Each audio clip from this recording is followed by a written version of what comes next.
you within the next couple days. My name is James Forrest. I'm the program coordinator for Norcal PTAC. You can see my picture up on the screen there. PTAC is a Procurement Technical Assistance Center. We also have Edward Duarte, who is our Public Works Specialist, joining us today. And we are delighted to have Patricia Silva from Caltrans District 2 starting things off for us as well.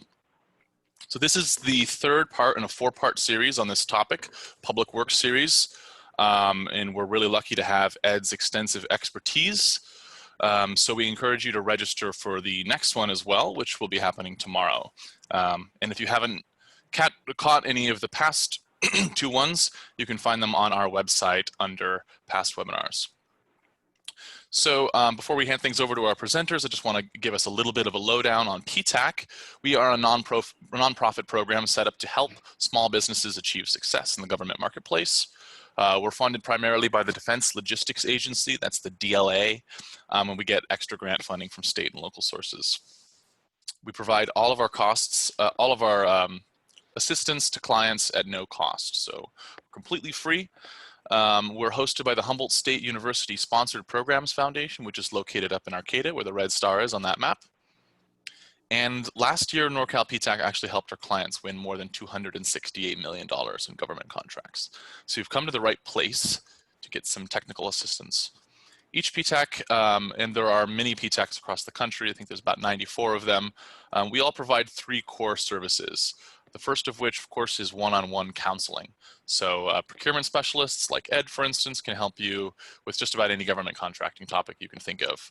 So if your business is located in one of these green counties here on the coast in California, we can invite you to apply on our website. And that's at norcalptac.org, and click on that red Apply Now button. Second, we offer regular in-person and virtual workshops like this one on government contracting topics. So these are open to anyone to join from anywhere. You don't have to be a business owner. You don't have to be located in our service area. You can check out our website at norcalptac.org/calendar to find more upcoming events. And I'll have a bit of a note on that later after Ed's presentation.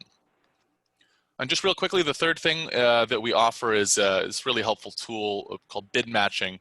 If you put in some desired criteria with your procurement specialist, BidMatch will send opportunities that match your criteria right to your inbox, so you can stay on top of these bid requests and get on them. So if your business is located in one of these counties here, like I said, you're eligible to apply for services.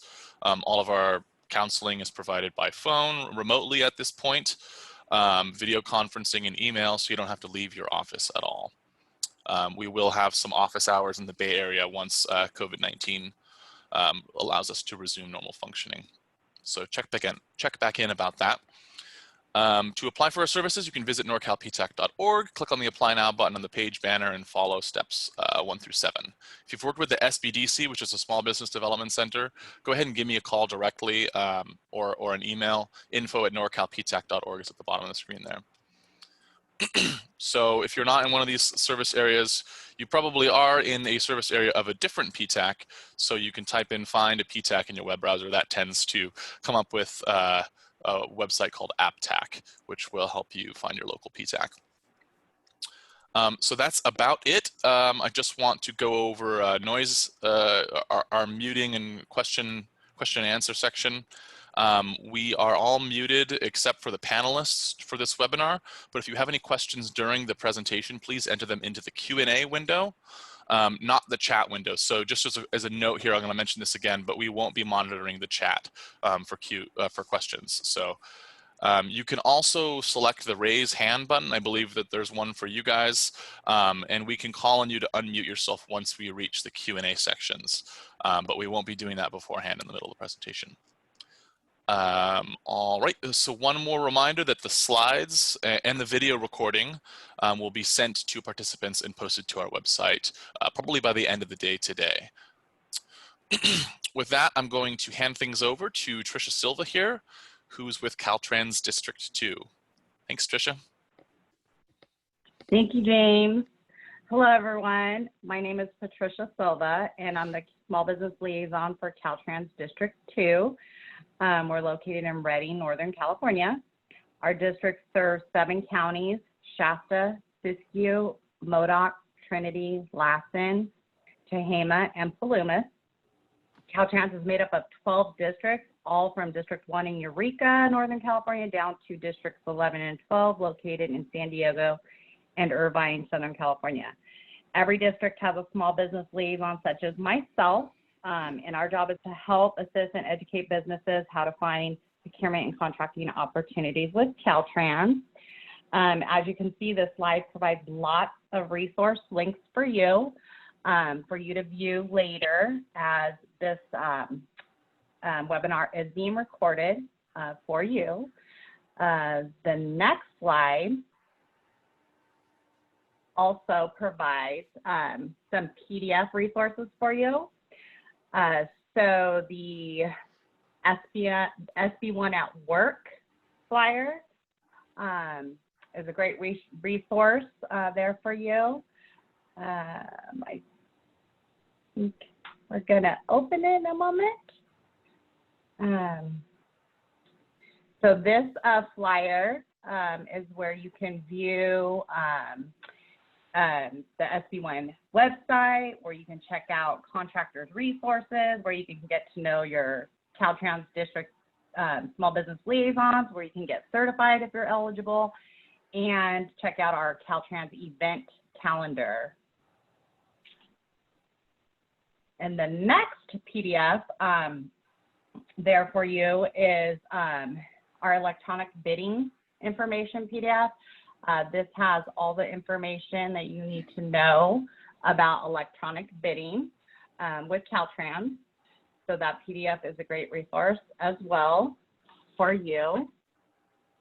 The next PDF that we have is our Doing Business with Caltrans brochure, Selling Goods and Services to Caltrans. This is a great resource as well.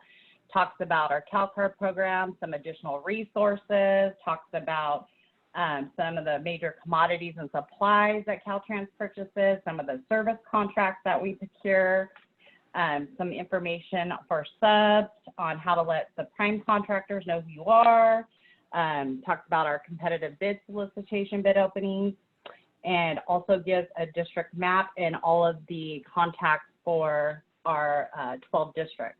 So that's a great resource for you as well. And the next PDF that we have is our overview of the small business program. So this PDF is a great resource for you.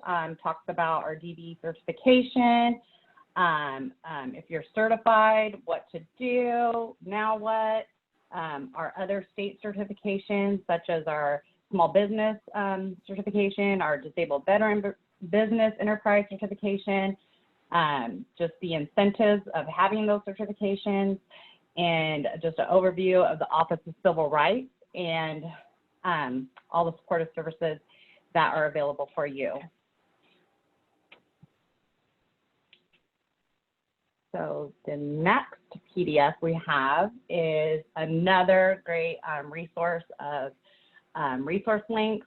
There you can have to view later, bid results, bid connect, contractors corner, just all kinds of great resource links for you to have handy for viewing later. And then the last PDF is you need additional assistance. Again, it has our map of our 12 districts, the counties that we serve, the contact information for each district, also our Office of Civil Rights contact information, and again, at the bottom, some of the supportive services that we offer. And if you need more information, there's also the website there, so you can get more information or email the small business advocate at dot.ca.gov. And with that, there's also going to be some contact information here on the slide for you, so you can get the list of all of our small district small business liaisons in our districts. There's a list there that you can open up. There's also the small business advocate email and my email as well. And lastly, there is our link to our Caltrans event calendar, so please check that out so you can find more events throughout the 12 districts of Caltrans, such as this webinar that you're on right now. And with that, I will give it back to you, James. Thank you.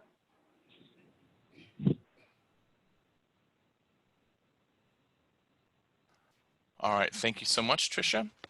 Do reach out to Tricia if you have any questions. She's a great resource, and we partner with her pretty regularly on these events. With that, I will hand things over to Ed Duarte, who is a real valuable resource to PTAC. Has been doing this for many years, and he is our public works and construction specialist. So Ed, go ahead and take it away, and thank you so much. Thank you, James. Good morning, everybody. And thanks again to Tricia for her presentation, because it helps a lot with some of the comments that I'm going to be making today.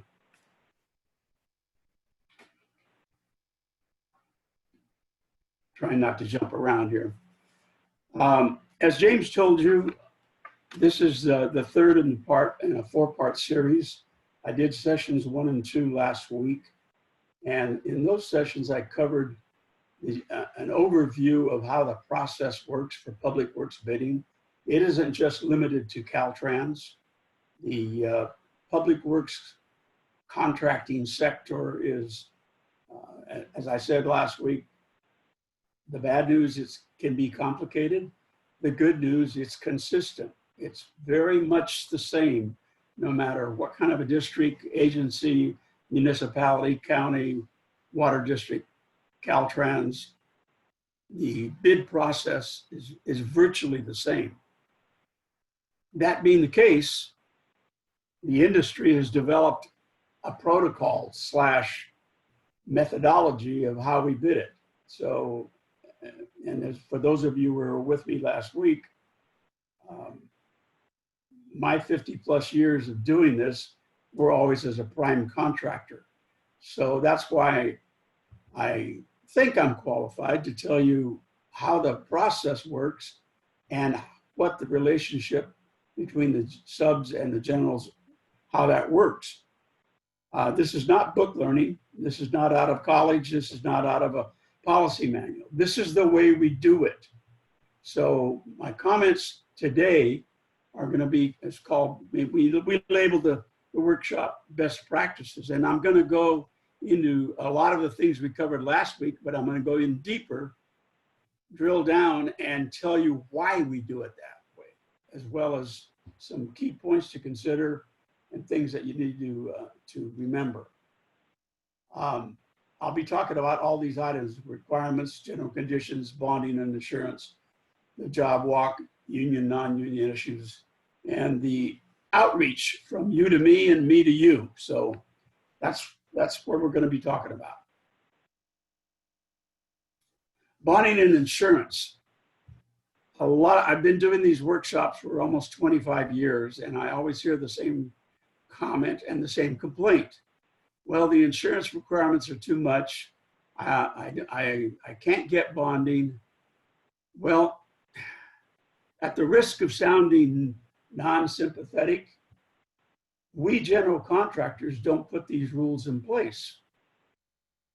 The owner does, whether it's Caltrans, the state, Division of Forestry, Contra Costa County. And they're pretty much the same. And they've put them in place per the California Contract Code in order to protect the taxpayer. So all prime contractors must bid, period. If you are a general and you're listening to me this morning and you want to bid on public works, you need to have bonding in place already. You don't go looking at plans and specs and starting on an estimate if you have not bonding. And I'm not talking about your license bond. Securing a line of bonding, performance bonds and payment bonds, it will take you at least 30 days to get that line of bonding credit. The prime contractor, as I just said, we have to bond. There's no exceptions. Again, no exceptions. Sub-bonding is purely at the sole discretion of the prime. It has nothing to do with the owner. It has nothing to do with who you are, what color you are, what gender you are. It has to do with risk.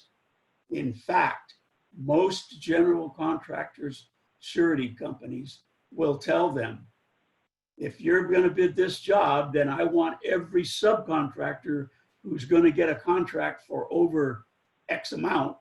In my company's case, it's over $150,000. If I have a subcontractor that's going to be over $150,000, my bonding company says, you will bond them. If they can't bond them, you can't use them. If you use them without a bond, I'm going to pull my bond. So I think you get the picture. So bonding subs has become standard operating procedure with most primes, and it varies. There are generals, the mega contractors that do $1 billion a year. They can afford a risk if a sub goes belly up. So they might say, okay, come on and I'll award you a contract for the electrical work, and I'm going to waive the bond. If you screw it up and can't complete it, they can absorb the loss, because believe me, to replace a bankrupt, non-performing subcontractor with another subcontractor, it will always cost the contractor money. Because if I bring another sub in to do your work, they're not going to do it for the amount of money that's left in the contract that you had agreed to do it for me. So it is not a personal thing, folks. It's all about risk. That's why I harp on this at every workshop for subcontractors. Unless you're talking little bitty jobs where your subcontract is under $50,000, once you start giving out bids that are approach 80, 100, 150, 200,000 and up, don't be surprised if the prime says, I want you to bond it. And if they list you on bid day, they're a low bidder and they list you, and then you can't bond it, they can substitute you right out of that contract and bring someone else in. So I hope I'm making the point about bonding. It is absolutely a requirement for the generals, and it's becoming SOP for the subcontractors via the prime. It has nothing to do with the owner. Insurance specifications, same thing. Those specifications, I gave you an example last week. They're in the contract. They're in the specs. Fax them over to or email them over to your broker. Get a quote for the coverage, and make sure you have it covered in your bid. Union and non-union issues.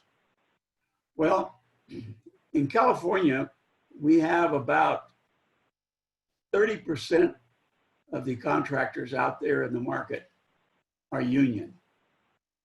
In the public works sector, that was the entire industry. In the public works sector, the percentage is much higher.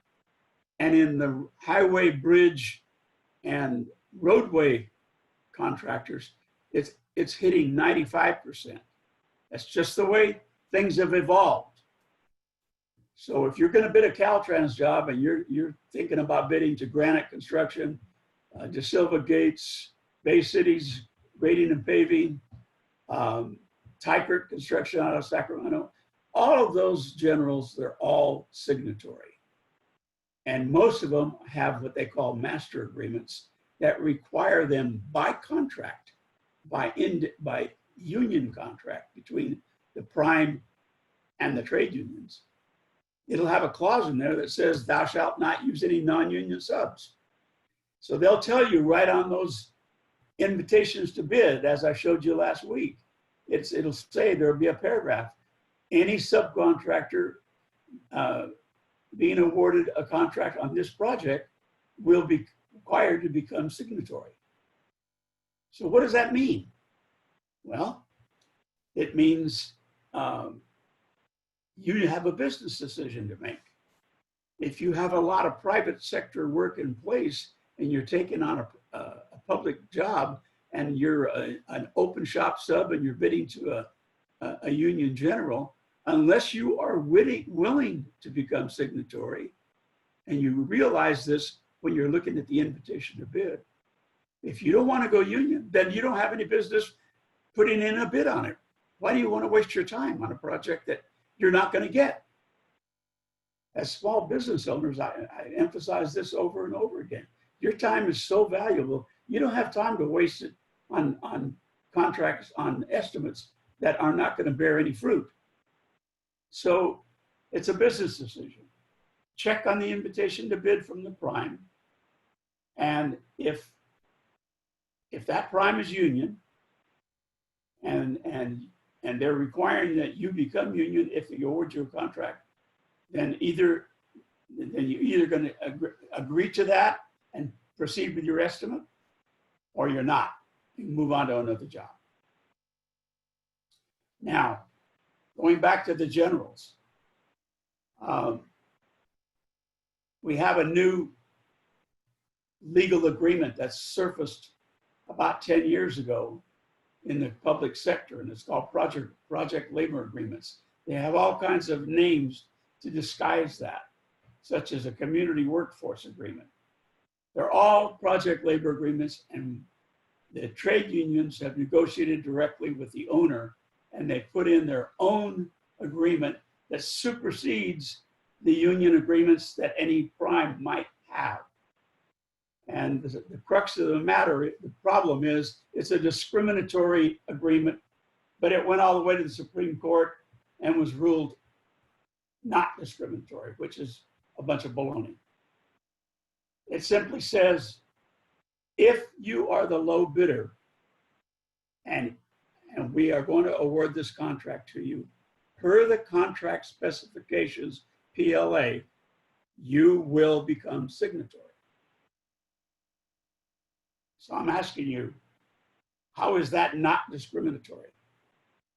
If you are an open shop contractor, general, and you bid this job, I guess you figure you're going to be willing to sign a labor agreement for one project, because if you don't, they're not going to award it to you. So again, why would I bid it? It's something to be on the lookout for. And the PLA provisions flow down to the subcontractors. As I said, if you're an open shop sub, and even if that contractor says you don't have to become union, that they don't have the final say so. The owner's contract governs. So it's a very, it can be very complicated. It's been proven over and over and over again. Putting a PLA in the contract documents, it immediately reduces the number of bidders. And Econ 101 tells you supply and demand, you have fewer contractors, the price is going to go up. And the administrative requirements for a PLA are horrendous.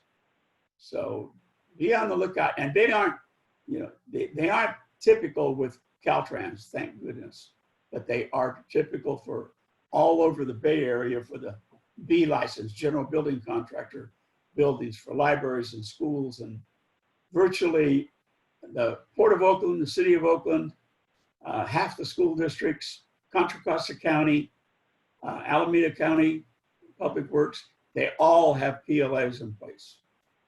And I just named off a bunch of owners that our company will not bid to anymore because we are open shop.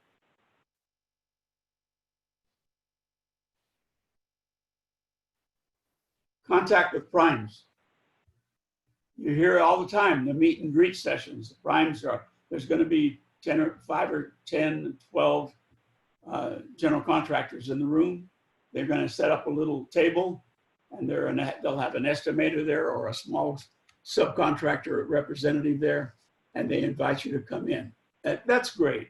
You can make connections there. But the reality is, the best that you're going to get out of it is they're going to get your capability statement or your line card and your business card. You'll be placed on their list of available subs as DBE if you happen to be DBEs, but it is not necessarily a preferred list. It's just a master list. And you're going to get sent an email, invitation to bid, for every project they plan to bid, no matter whether this project is suitable for you or not. That's why I constantly emphasize you need to do your own shopping for projects. And you can certainly do that with Tricia's links on looking at the projects that are out to bid. And when you are looking at that type of work, don't go, you know, I have people that submit, that tell me that, well, I'm bidding on jobs down in LA. Have you ever done work in Southern California? No. Do you have an office down there? No. Well, yeah, but they sent me an invitation to bid. You just wasted your time. I mean, be realistic about your business. If you're a small contractor and you have a workforce of less than 10 people, it's not likely that you're going to be bidding on a project where the subcontracted portion is going to be over $150,000 because you can't handle it. So look for the size job that fits your profile. The nature and type of work. Is it mountain work? Is it downtown work? Is it in a questionable neighborhood? Is the geographic location such that your people traveling to and from the project don't eat you alive in gasoline costs? So it doesn't make sense. Or if you're going to go too far, then you're going to have to put in your bid food and lodging for the crew. Again, the size of the project is just super critical for you to make a selection. Take a look at the contract time allowed. Why do I say that's important? Here's the example I'll give you. A school district puts out a request for a little 2,500 square foot, a 5,000 square foot warehouse building. Rectangular, 50 by 100. Nothing fancy, wood frame walls, truss roof, composition roof, flat slab, minimal electrical and mechanical, and a paved area outside, chain link fencing around. Very simple job, easy to estimate, and perhaps maybe you've even done 1 or 2 or 3 simple projects, like similar projects. You know by your experience, it takes at least, pardon me, it takes at least 6 months to complete that job. But it's a school district. Their courtyard is, beg your pardon.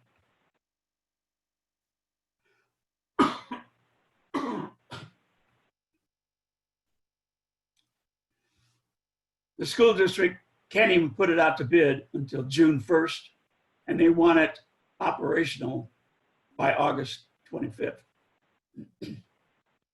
What does that mean? It means exactly what it says. You better be finished by August 25th. And you're just telling yourself, but that's not enough time. Well, you know what that means? It means you're going to have to bid 6 tens, 6 days a week, 10 hours a day. So you better figure in that overtime. If you're a sub and you sign on to this job and you don't look at the contract time, and I win the job, I've already put overtime for my work. You're going to be expected to put in the overtime at no additional cost to me. Let that sink in. This happens all of the time. Once we sign a contract, a lump sum final amount to an owner, we don't get increases for anything unless it's a change of scope. You should set up a bid calendar, and I'll talk more about that probably during the Q&A section.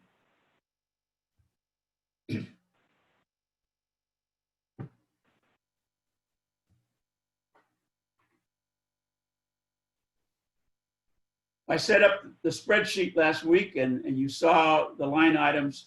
Division 1, you recall, was Jobsite Overhead. I just want to emphasize that if looking at this from 2 perspectives, if you're a prime contractor, Jobsite Overhead is a real and valid job site cost. It is not overhead. as part of your markup. It is a job site cost. Therefore, it needs to be in the spreadsheet specifically, definitively defined. That's where you pay for supervision, other project management requirements. Maybe they want a scheduler or a safety officer. That's where you cover the cost of your superintendent's pickup and gasoline for the pickup. The chemical toilet that you have to provide as a prime. The drinking water that you have to provide as a prime. The erosion control, the SWIP process, permits, inspections, vehicles, fuel. All that is it takes that to run the job. For you subcontractors, you're not gonna have as much of this, but you will have a pickup and fuel and any other things that particularly apply specifically to you. You know, if you see a great big job downtown and you see what, you know, a 5-story building going up, you're probably going to see a job site trailer for the electrician and the HVAC. Well, that's in their bid. The general is not paying for their specific trailer, but they're going to pay for the general's trailer. So all of us have to have a certain amount of general conditions. For the prime, it's everything. For the subs, it's selective. And finally, safety programs. They cost money, they're mandatory, and given the current state of affairs with COVID, they're being superseded by the federal requirements. So be aware that COVID requirements, safety protocols will be enforced. I talked last week about the true cost of labor. That template that I gave you for the hourly rate, it gives you the ability to calculate what your people cost you down to the minute, down to the penny. And if you don't utilize something like that, the chances are you're plugging in labor costs that aren't really full amount true labor costs. Again, we go back to the schedule.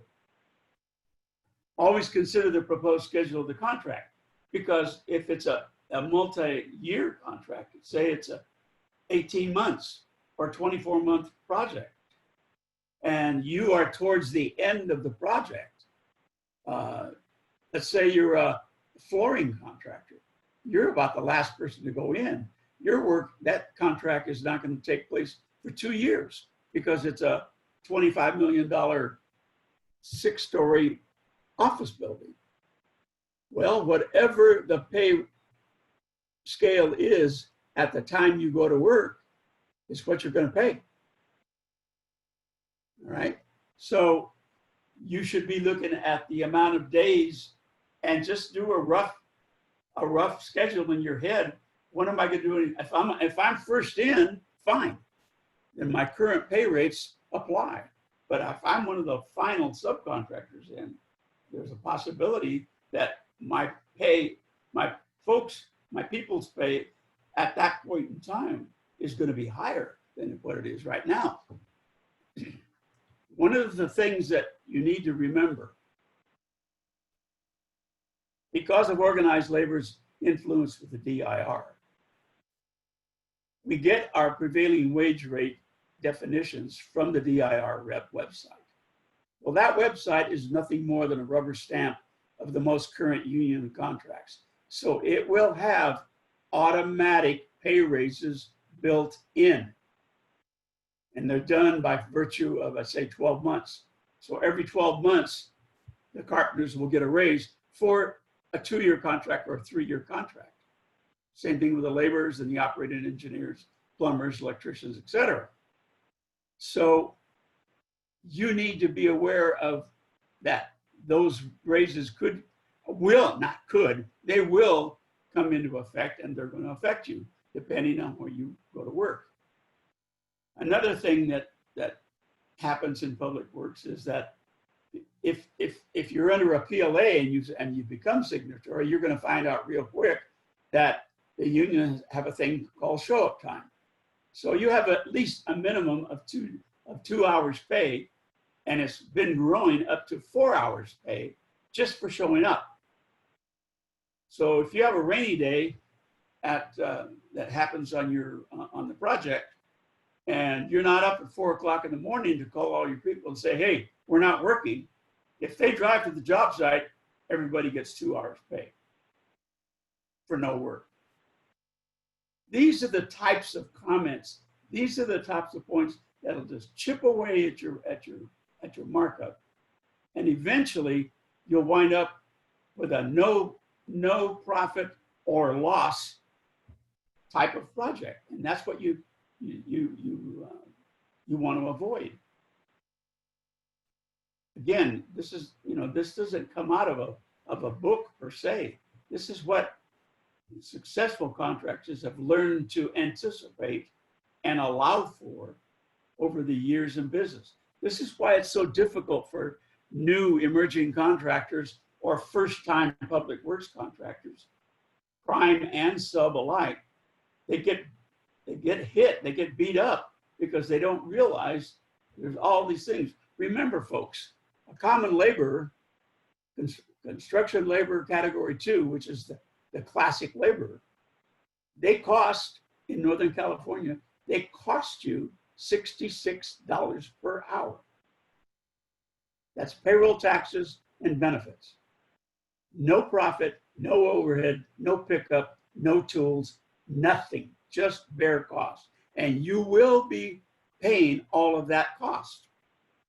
So if you have a crew of 3 laborers standing by for 2 hours waiting for the forklift to get there that you didn't make sure was supposed to be there, well, it's $66 an hour for each one.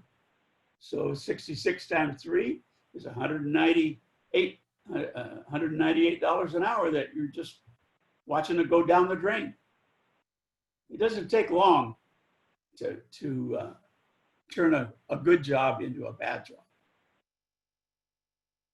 Multitasking requires multiple rates, pay rates. Again, here we go back with the unions. If you are working under a union agreement, you already are aware that for a pipeline crew, the backhoe operator had better not get down and get in the trench and help out the labor within, because that's labor's work. Likewise, the laborer, even if they are a skilled operator, cannot get up on the backhoe and do that work unless you pay them backhoe operators' rates. And with the unions have a watchdog agency. There's 3 of them in Northern California, and they police the sites, and they go after all the open shop contractors, and they'll ask the people, well, what did you do today? Well, I was laying pipe for 4 hours, and I was laying, and then I was trenching for 4 hours with a backhoe. Well, are you aware that you should be getting operators pay for those 4 hours? And they'll turn you in, and you'll get audited, and you'll pay a fine, and you'll pay back pay. So multitasking, you want to be very careful about that.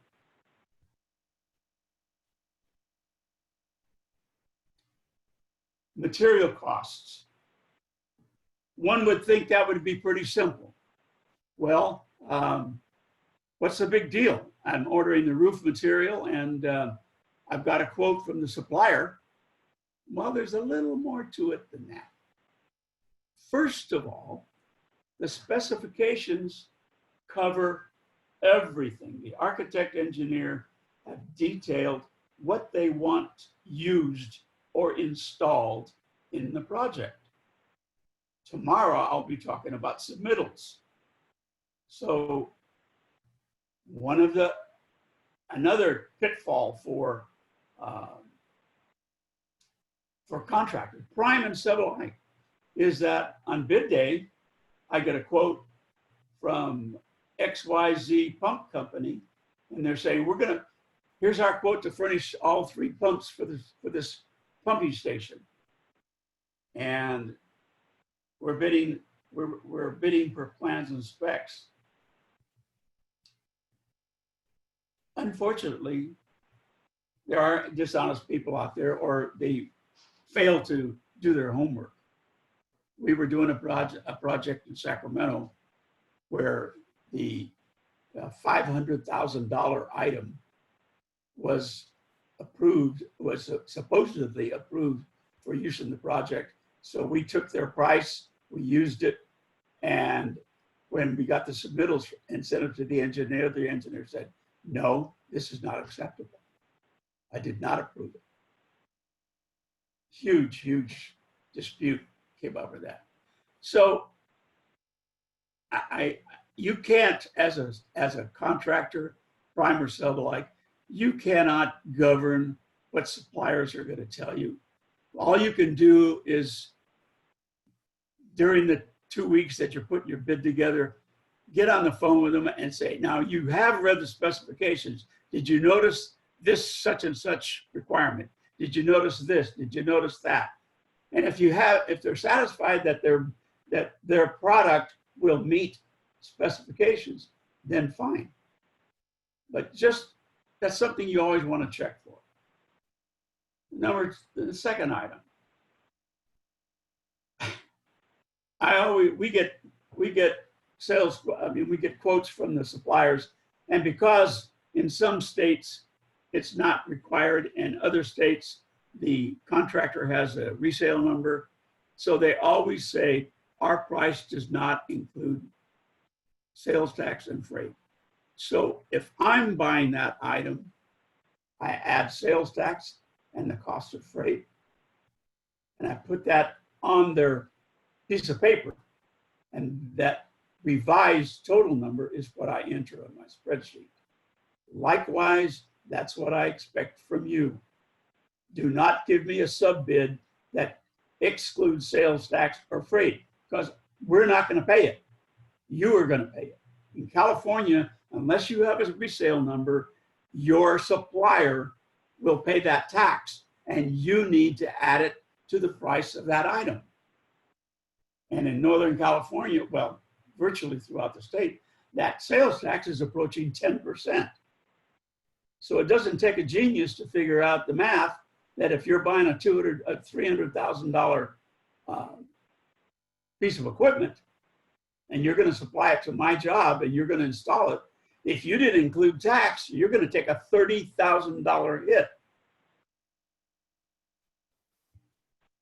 Be sure to account for unloading expense. If you're an electrician and you're providing a generator, it's perfectly reasonable for you to tell me we will furnish and install a generator however you need to unload, because I will probably already have a big forklift or a crane at the job site. So that's a reasonable exclusion for a rebar contractor. That reinforcing steel that's going to be placed into the concrete, that's heavy. And it's standard industry practice. The general provides a crane, the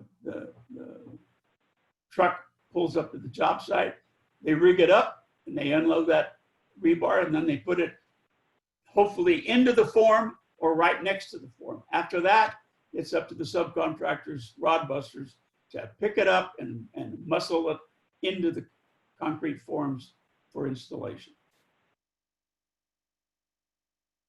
Be sure the supplier can deliver the material or equipment within the scheduled contract time. This is a problem ongoing with every general and every sub. And the owners are not very sympathetic about it. We did a job for a city out in the valley, and we installed a $500,000 piece of equipment that came late. And we told them, we started documenting from the day of the submittals. They had to resubmit their submittal 6 times before it finally got approved. So that delayed fabrication, thereby delaying delivery. So the job finished late. And guess what? We got hit with liquidated damages. So with all my documentation in place, we had notified them, we're going to fight for you, but be aware the owner wants job finish on time. And if they do decide to assess liquidated damages, you're going to pay it because you're the sole cause for the delay. Well, it was late and they did, and we assessed it, and then we went into a lawsuit, which we won in 30 days. Still cost me money.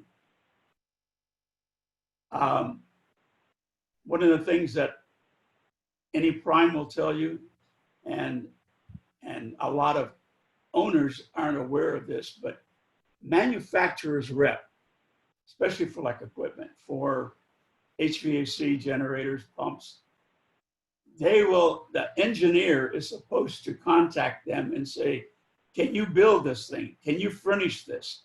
And how long will it take? And these suppliers have a nasty habit of telling the owner's engineer, the designer, what they want to hear. Only recently have we seen, we were going to bid a job for a sanitation district. And the owner called us up specifically because they like our work. And they said, why aren't you bidding this project? And we said, because you have a requirement for a 120-day completion time. And we've already been told by the controls people, they can't meet that deadline. And based on past disputes with other owners, I don't want to get involved in a dispute over LDs because I'm telling you right now, this job is not going to finish on time. Having said all that, I can't give you any advice on what to do other than make a business decision on whether you believe that supplier is going to meet the deadline and whether you want to take that risk. For the project I just mentioned, we chose, having gone through that with a previous project with the same supplier, we said they're not going to make the deadline, and this has $1,000 a day liquidated damages. I'm not going to fool with it. It's a risk I don't want to take. You need to get a commitment in writing from the supplier for price protection. They will all usually say, our price is good for 30 days. That's kind of like standard language. Well, guess what? The likelihood of you being awarded a public contract, prime, let alone sub, in 30 days is next to zero.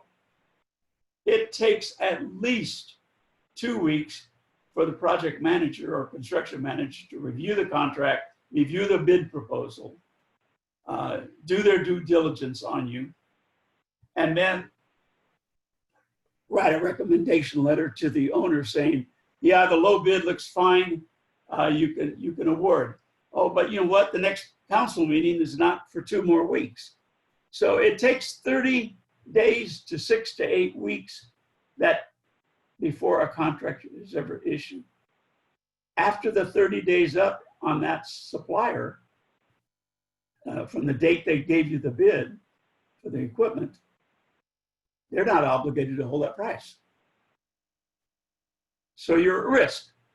And again, sounding like a broken record, you're not going to get a price increase from the owner. So if it's a long lead item, get real with that supplier on the phone and say, look, I understand. I said, what are the possibilities that things are going to go up? Well, gee, Ed, I don't know.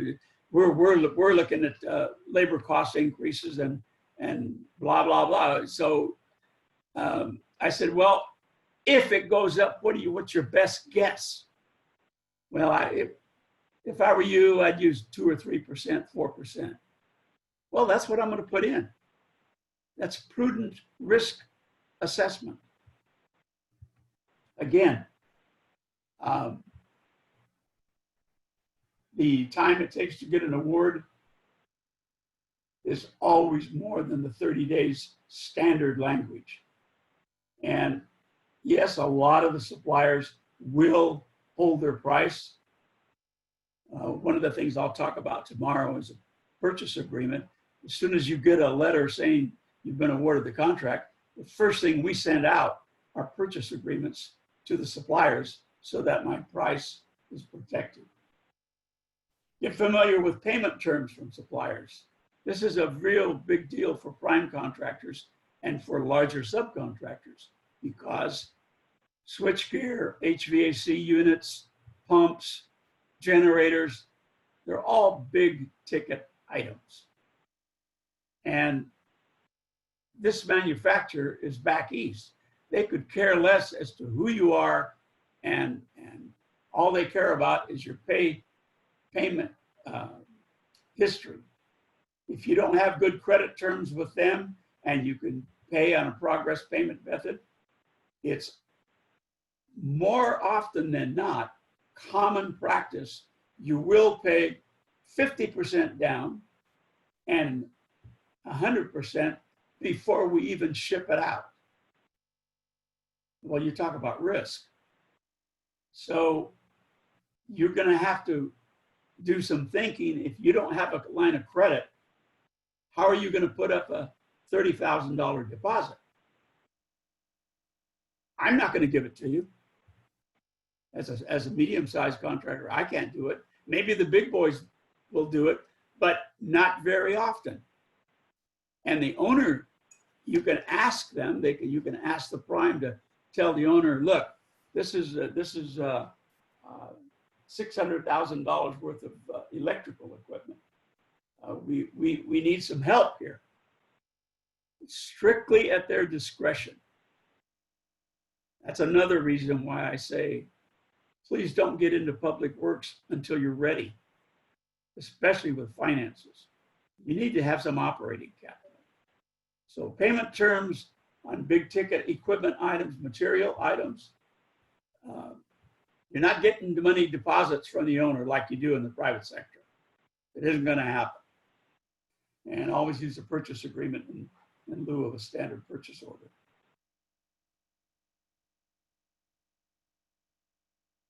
Project management is a real cost.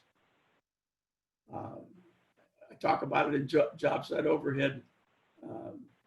We have a line item for project manager. Now, we're not going to necessarily have that project manager at the job site full time, so I'm going to put in interim costs. 3 hours a day, 4 days a week. 2 hours a day, 5 days a week. 4 hours a day, Monday, Wednesday, Friday. Whatever that thing is, that's what I need to put in my bid because I'm going to be spending that money. Some people will tell you, well, your project manager is part of your overall overhead. They should be covered in your markup. Wrong. That's not how we do it in the real world. We charge the owner for everything that costs us to run the job. And the bigger the job, the more likely a full-time project manager will be in the trailer. And if that's the case, that person is now a job cost and they're not part of the fee overhead. Going back to insurance, on certain transportation projects, liability insurance can be substantially higher than normal. If you're doing a highway or a bridge job next to a railroad, the limit's can be $10 million.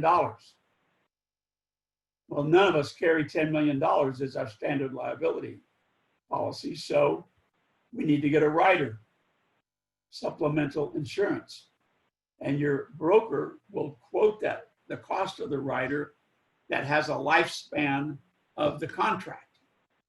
So if it's a 2-year job and they want a $10 million rider, I will send that requirement to my broker and she'll come back and say, that'll be $7,500 a year for that. So I put $15,000 in my bid for extra high liability insurance. Everything has to be defined, folks. Everything. As soon as you start, if you don't set up your spreadsheet as a to-do list, you're going to miss something. And in this business, it's always costly. Nothing's cheap.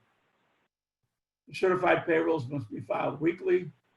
For open shop subs, workers will get the entire prevailing wage package, including the cost of benefits. I remember a case last year where an open shop subcontractor out in the valley in the San Joaquin Valley got hit with an audit and paid a huge bunch of fines. They called me and they said, but Ed, I paid the prevailing wage. I said, well, what did you pay? Well, I paid the $34 an hour that the carpenter was getting, or 47 or whatever it was. I said, that's the wage. What, did you pay the benefits? Well, no, it says I have to pay prevailing wage. Yeah, the prevailing wage is everything. Now, because that particular open shop sub did not belong to a contractor's organization that has a cost benefit package available, such as medical, pension plan, apprenticeship training, etc.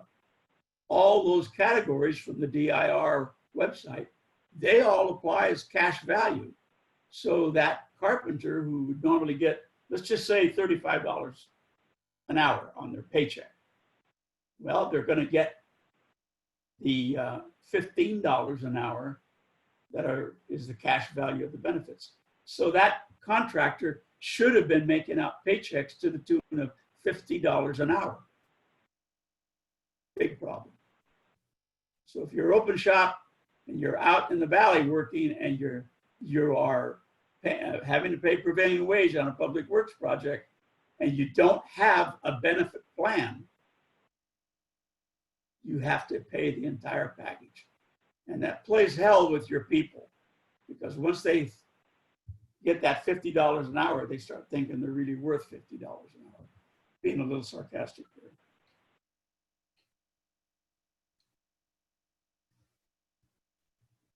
Let me talk to the prime contractors for the moment, but the same thought process applies to subs, you larger subcontractors. What happens on bid day when I've got a hole in my spreadsheet? I'm not getting any quote. I sent out all my invitations to bid. It's a block building, and guess what? No masonry contractors have sent me a scope letter. None. What am I going to do? I've spent 2 weeks putting this bid together. I'm all ready to go. Bid time is in 2 hours from now. And as of 10 o'clock in the morning, I have no scope letters from a masonry contractor. Then I have to plug. Either that or walk away. Well, I'm not going to do that. I just spent a ton of money putting my estimate together. So what do I do? Well, this is where your experience comes in. As a general, we learn over the years unit prices, guesstimates, rough estimates, if you will. And I know that block, what we call 8 inch by 8 inch by 16 standard concrete block, a grouted solid with rebar in it, I know that it goes for about $18 to $20 a square foot. How do I know that? Well, I've asked, I've researched it, I've looked at past bids, I have cost data in my files. It's experience. So what do? Well, I take a measurement of the walls, and I just go to the 4 walls, 2 sides and the 2 ends, length times width times height. Bingo, I've got the area. And that's square footage. I multiply it times 20, and I've got a plug number to put in for my masonry contractor. So if I happen to get the job, my experience and reputation comes into effect. I will call 2 or 3 masonry subs after the fact, after the bids are opened and I'm low, and I'll say, why didn't you give me a bid? He said, oh, Ed, I'm sorry. That job slipped by us. We were too busy. What do you have in it for it? And I'll say, well, I've got about 20 bucks a square foot. Yeah, that's fine. I'll do it for 20 bucks. Can you do it for 21? Well, sure. I've got a little bit of markup on there, so I'll take a little $1 a square foot hit. But I subbed it out and got rid of my problem. That's what we do. That's what's called plugging numbers. It's not something you do lightly. It's not something you do with zero experience. It's something that you've learned over the years, and it's pulled us out of a jam many a time, because invariably it happens on almost every project. Our outreach wasn't good enough, or the market was like it is today, super busy, and you're having trouble getting qualified subs to even bid on the jobs. Which is another side comment I'll let you give you. Right now is a good time to be a subcontractor because of the 2008 recession. We had dozens and dozens of subcontractors in Northern California shut their door and go out of business. All of us primes are always hurting to find qualified subs, but I emphasize the word qualified. So if you've got your act together and you've got bonding and you've got a little productive crew, pick the right job, the odds are that higher that you're going to get work. Now is a good time to be a qualified sub.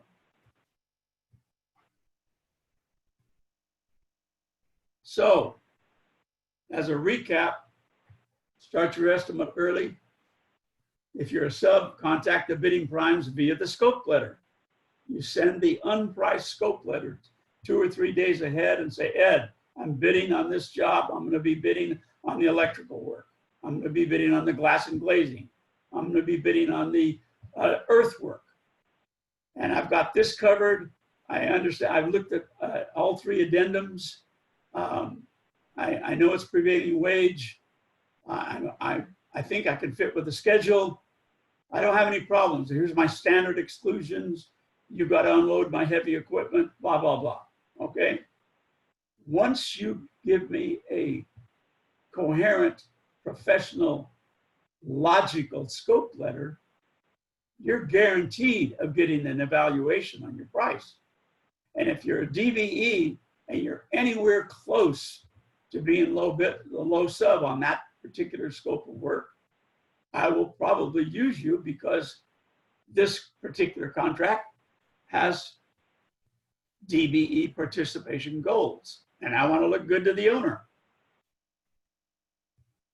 Contact your suppliers, confirm coverage, double check your quantities and labor rates. Let's go back to start your estimate early. I meant to make one more comment about that. If you're a subcontractor and you get an invitation to bid and it's more than $30,000 or $40,000 worth of work and they want the bid tomorrow, you better pass, because that's the quickest way to go broke, is to try to respond to a prime's request with inadequate time allowed to put your bid together. That's why it's so important that you get a bid calendar and be out ahead of this and be able to talk to the primes early and send them the scope letter on what you do and how you do it and for that particular project. You double check everything, look at your spreadsheet for errors, make sure the formulas are all correct. And again, this is a very personal opinion, but if you do less than $1 million a year, I would really question the need for estimating software. Do your own spreadsheet. Learn how to use Excel. It's probably the best tool that's ever been invented. Finalize your number and send me your price scope letter about an hour and a half, an hour before the bids are due, at least 2 hours. If you send it in 15 minutes before the price, I have to turn in my number, I'm not going to look at it. I don't have the time. Finally, estimating is 50% math and 50% acquired skill. It's a rough breakout based on the cost of labor and materials. The math, 50% math, is a question of simply arithmetic. And I don't mean trig or algebra, I mean arithmetic. If you can't calculate the cubic yardage in a slab by a formula, I worry for you. We learned that in the 7th grade. At least we did in my era. Length times width times height equals volume. And the units are usually cubic feet. You divide that by 27, you get cubic yards. Why? Because the batch plant sells concrete by the cubic yard. So my statement is that when it comes to the materials in the plans and specs, when you do your takeoff, you should be 98% accurate based on the drawings. If the drawings are correct, then you absolutely are able to calculate the amount of dirt, the amount of plywood, the amount of 2x4s, the amount of concrete, the lineal footage of conduits, the run of pipe, etc. It's all there. And that goes on your spreadsheet as a finite quantity, and you must simply multiply it times the appropriate unit cost, which you got from your suppliers. It's simple math, folks. And if you're not doing it that way, you're going to get in trouble. The 50% acquired skill is kind of the things that I've been talking about today. Plugging numbers, knowing how to talk to subcontractors, knowing how to deal with price increases, knowing how to adjust your schedule for delays, negotiating after the fact with a subcontractor who did leave something out. I've used a subcontractor that they turned in a good bid, but they did leave one item out, and depending on their background and their ability, if it's a $10,000 item and they can show me that they legitimately left it out, who knows? I have in the past offered to make up a third of the difference, maybe even up to a half if it's a $4,000, $5,000, $6,000, $7,000 error. But that only comes with relationships, folks. It only comes after I know who you are. So the importance of estimating is never talked about sufficiently, in my opinion, in these meet and greet sessions and in the DBE outreach. All they talk about is making sure you get certified and be aware of the projects. If you don't know how to bid, you have no business in this industry. I'll be very blunt. If you don't know how to do a proper estimate, you are playing with fire. You're playing with all your personal assets, because errors in public works will put you out of business in 30 days. We have a saying, when my dad started our family business, he said, well, if we have an error in the drawings or an error in our estimate, it's a $50 hiccup or a $100 hiccup. We don't have those kind of hiccups anymore. If there's an error at the project after I've been awarded the contract, it usually starts at $500. There's just nothing cheap in public works construction. So, if I haven't scared you away or bored you to tears with my ranting and raving, I get very passionate about this because I absolutely believe in the concept of giving everybody a fair shot at this.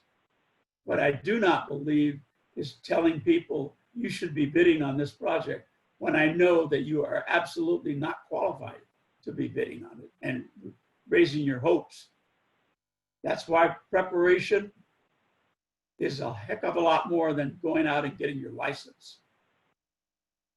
One of the things that I tell people is that the first thing you do is get a legitimate bookkeeping system in place. That's how you're going to get a credit line from the bank, if they know your bookkeeping is accurate and legitimate. With that, I'm going to take questions. All right, thank you, Ed. I'm just going to go over some upcoming events real quick before we get to the Q&A. Sure. We have a one last event in this series, this public works series, and as you can tell, Ed's powering through. So please join us tomorrow morning at 10 a.m. You can sign up the same place you sign up for this webinar on our website, which will lead you to an Eventbrite registration page. Coming up on August 5th, I believe that's next week, we will also have how to do business with the state of California. So that will dive deep into specifics of state contracting with our Golden State here. And then we're having a government contracting web series. I believe there's 4 different webinars that we're partnering with different agencies such as the SBA, the DGS, Department of General Services, Caltrans, and of course PTACs, because we are PTAC. So that starts on August 18th. All of our webinars are at 10 a.m. You can find more of them on our website, so I encourage you to go take a look at that. So now we have plenty of time for questions here. I'm going to hand it back over to Ed, who will get at them. And remember, please enter them into the Q&A, not the chat feature. We won't be monitoring the chat feature so much. And another note, just real quick, when you're submitting your questions, try to make them specific so that Ed doesn't, he has some meat to really get to there, but not so specific to your own situation that it's not helpful for the rest of the participants in the webinar, if that makes sense. All right, Ed, go for it. Okay. Jessica, are we going to go over certified payroll? Well, I can't go over it in detail because that's a question for another workshop. Tied to one of the next question, the 2 of you together, which contractor organization do you recommend to set up a cost benefit plan for open shop? There's only one, Associated Builders and Contractors, and they've been around for 20 years. And if you're an open shop contractor and you want to bid public works, you really should join ABC. Now, I have a question about paying and reporting an owner who's also a hammer and hand worker. I'm having a hard time getting an answer. The answer is probably they're going to require that owner to be reported. There's been talk out that if you're an owner, you don't have to turn in certified payroll. The DIR is getting very, very ugly on this. It's all about making it very difficult for owner operators. My answer is probably they will have to be reported.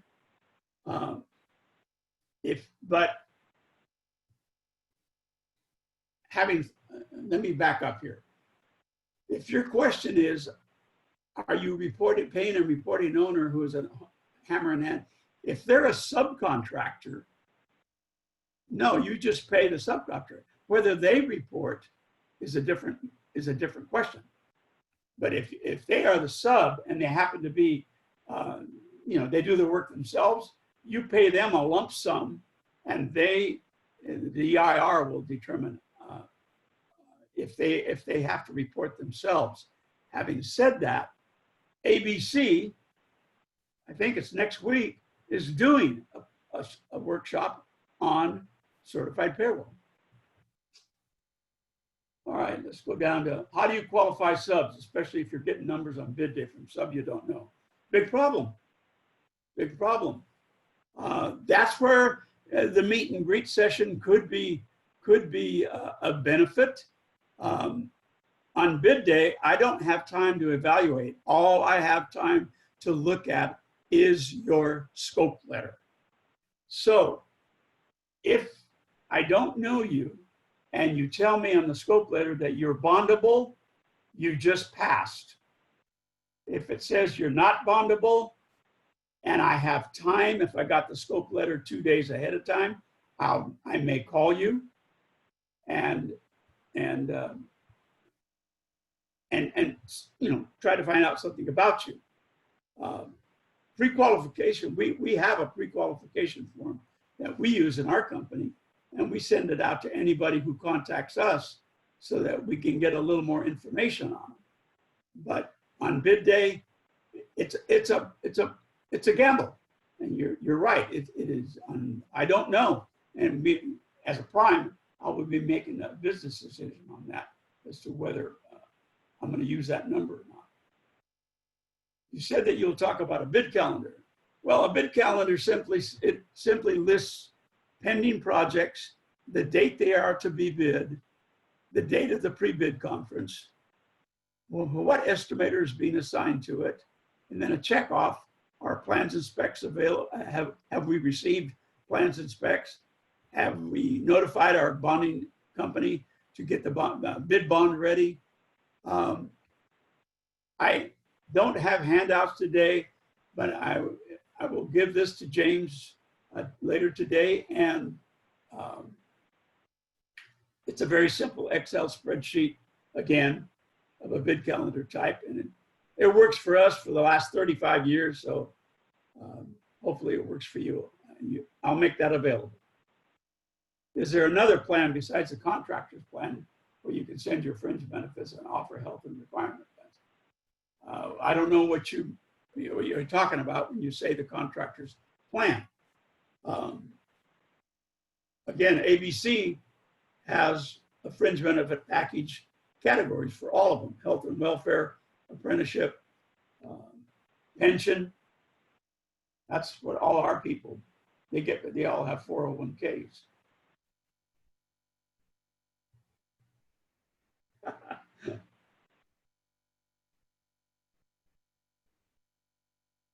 What is the link for the Google Drive for the materials? Well, there's no materials yet today. I haven't sent them out. Jaime Lopez, you scared me more than I was yesterday. But then I've been scared since we started our excavating and trenching business. A reasonable exclusion for an electrical contractor to request. Are you, yeah, let's answer that live.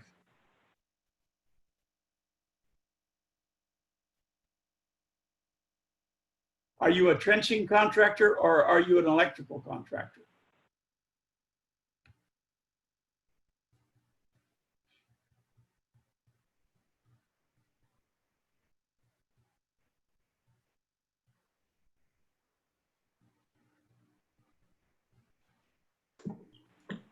No. If an electrical contractor is excluding excavating and trenching, that tells me, you talk about qualifying subs, that tells me that they're pretty new, because I don't know of a single electrician that we do business with that doesn't have their own trenching, a trench machine, their own trencher. It's just, the trenching and backfill is something that is going to be, it's better controlled by the electrical contractor. We've done it. We have done it. If that's the case, what we do is we'll do the trenching, but we won't do the backfill. It depends. It depends. I guess it's not an unreasonable exclusion, but it tells me that they're likely a smaller contractor. ABC is Associated Builders and Contractors. Livermore office. It's called ABC Northern California, headquartered in Livermore. It's a 45-year-old contractors association of merit shop contractors nationwide. There's about 20,000 members here in California alone.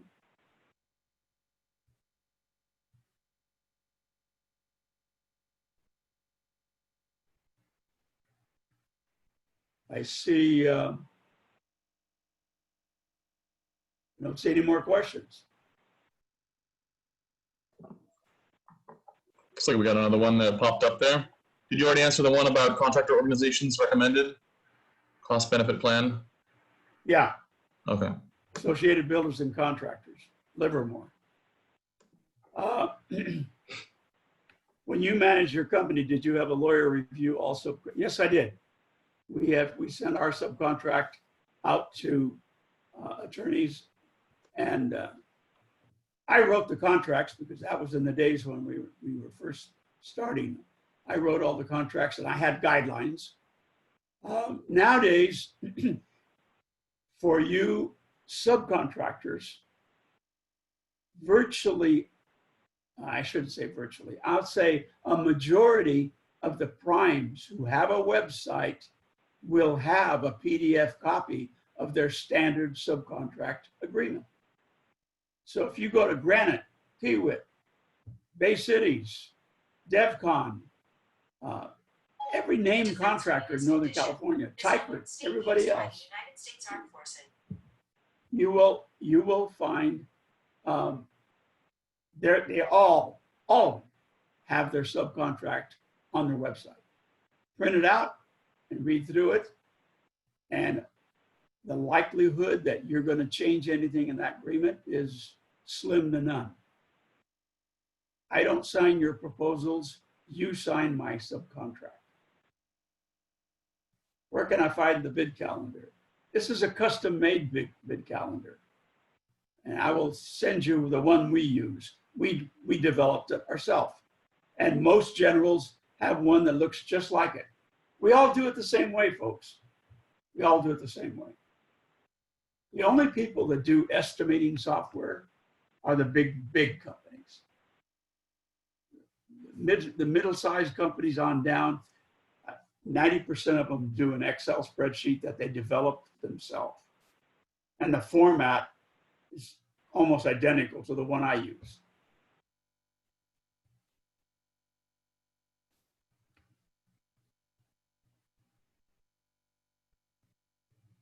Just to reiterate with Jaime Lopez, yeah, you can exclude the excavating and trenching, but I would discuss it with the prime contractor if you happen to get the job. Okay. Are there any other questions? We've got one here from Ernest Wilson. Can you see that one? Is it worth bonding when you are a sub, even if it's not required in order to build your bond capacity? Ernest, you are a sub. Is it worth bonding even if it's not required? Oh, absolutely. Because I'm assuming you're a subcontractor. I'm pretty sure you are. As soon as you're bondable, your credibility goes up 25 points in every prime contractor's estimation.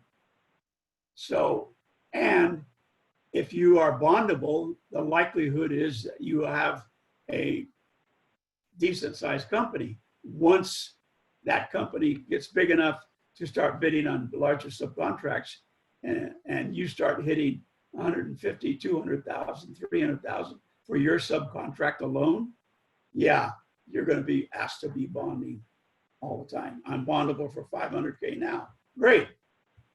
That puts you in the elite class for subcontractors. What bookkeeping software do you think is necessary? Well, we started out in the 90s. 86, we started out with QuickBooks. And then we went to QuickBooks Pro. And then after about 8 years, we got too big for QuickBooks. And we are now with American Contractor. It's just like estimating software. It's expensive. I think we paid $15,000 for the basic module, and then I think another $1,500 or $2,500 for the certified payroll module. I don't know. I don't track the bookkeeping, but overall, over the years, we probably invested $25,000 in bookkeeping software. Are suppliers required to bond? Excellent question. Excellent question. I looked at one of the mega contractors, Peter Kiewit. Who's Peter Kiewit? You may not know them. They've been around since 1885, and they do about 10 billion a year. They're the ones that fixed the spillway at Oroville Dam. That was a $900 million project. Okay. On their website, they have their standard subcontract, and they have a supplier's agreement, which requires the supplier to post a bond. I have never been able to get a supplier to post a bond. Perhaps we're too small a contractor. I don't know. But I would love to be able to bond a supplier to put them on. That's why we use a purchase agreement, which is a mini contract, and ties them to the schedule and ties them to the plans and specs. If you use a standard PO that says furnish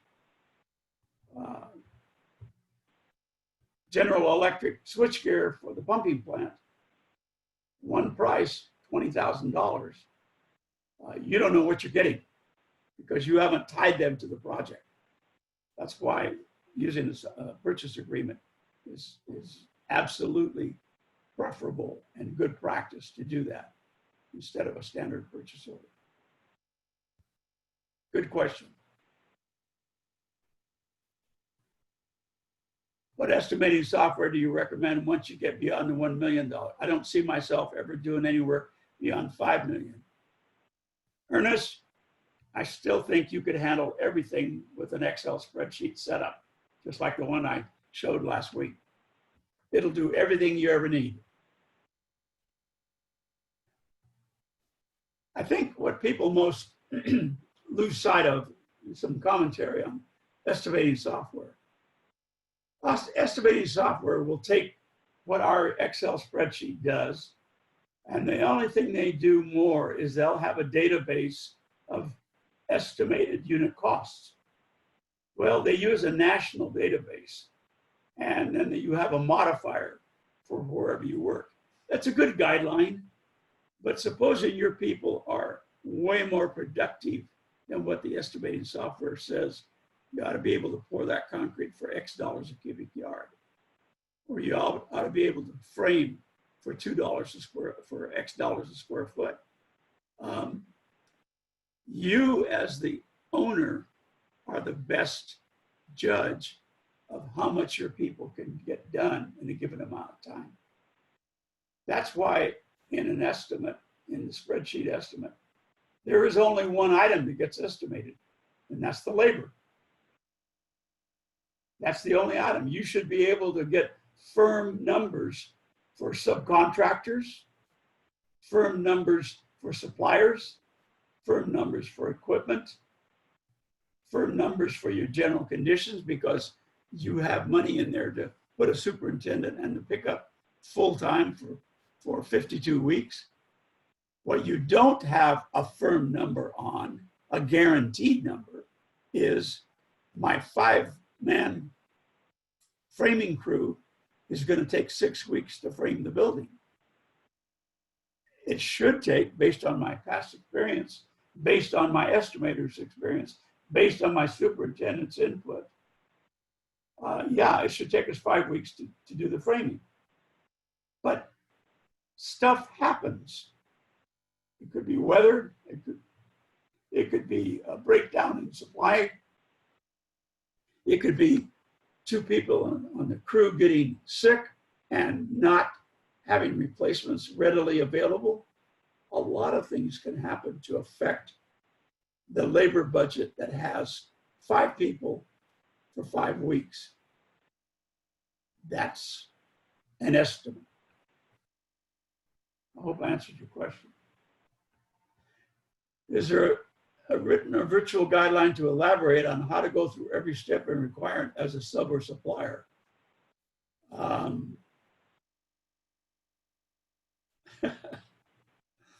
Well, I just gave you a guideline. I think one of the problems with the computer age today is that people think they can get everything online. I know you can get a lot online. You can get a Google video to show you how to change a tire.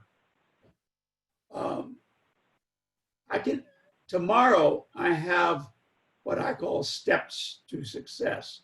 And it walks you through a timeline of starting in business, what to put in place, how to bid, how to manage the project, which is what we're going to be talking about tomorrow. But that's all they are, folks, is their guidelines. Nothing will improve your estimating ability and your credibility as a contractor more so than experience. It's just that when you do that first job, I mean, trust me, 50 years ago when I did my first public works contract, I stumbled through a lot of things. I had an advantage. I had worked with my dad who did public works. I had been through the process. I have an engineering degree, so the mathematics was not a problem. So I had a leg up, but we still make mistakes. And there's no substitute for on-the-job training. Any others?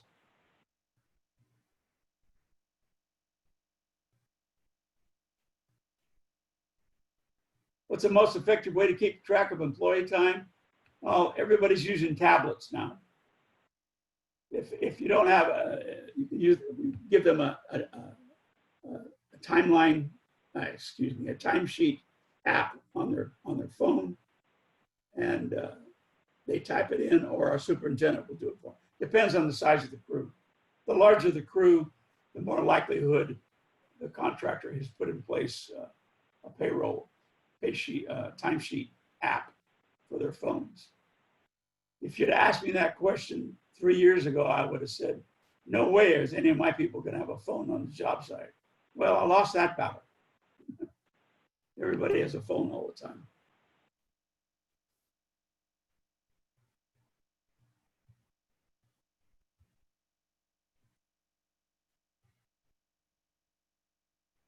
Well, I think that's about it, folks. I hope this has been helpful. That concludes the 3 sections on doing the estimate correctly, because it's all about putting in an accurate, competitive bid. Tomorrow, it's okay, I did everything you told me, Ed, and I have a job. Now what? So tomorrow, we're going to manage a project after you've been awarded a contract. And with that, I'll turn it back to James, and thank you all for listening. Thank you so much, Ed, as usual, and thanks to Patricia Silva from Caltrans D2 for partnering with us. We're cutting things off now, but when you exit Zoom here, you're going to get redirected towards a page that has a link to a Google form. That Google form is our satisfaction survey. And while it may not be important to you, it's very important to us to get feedback, both so we can improve our webinars, but also so that we can keep our funding and keep helping you guys. So please just fill that out. You can submit it anonymously. It only takes a couple minutes at most. You're also going to receive an email pretty soon with a link where you'll be able to find this survey as well as the video recording and slides. Those will be posted by the end of the day. So once again, thanks everyone for joining our best practices of bidding and estimating webinar. And for those of you who signed up, we'll see you tomorrow at 10 a.m. Bye-bye.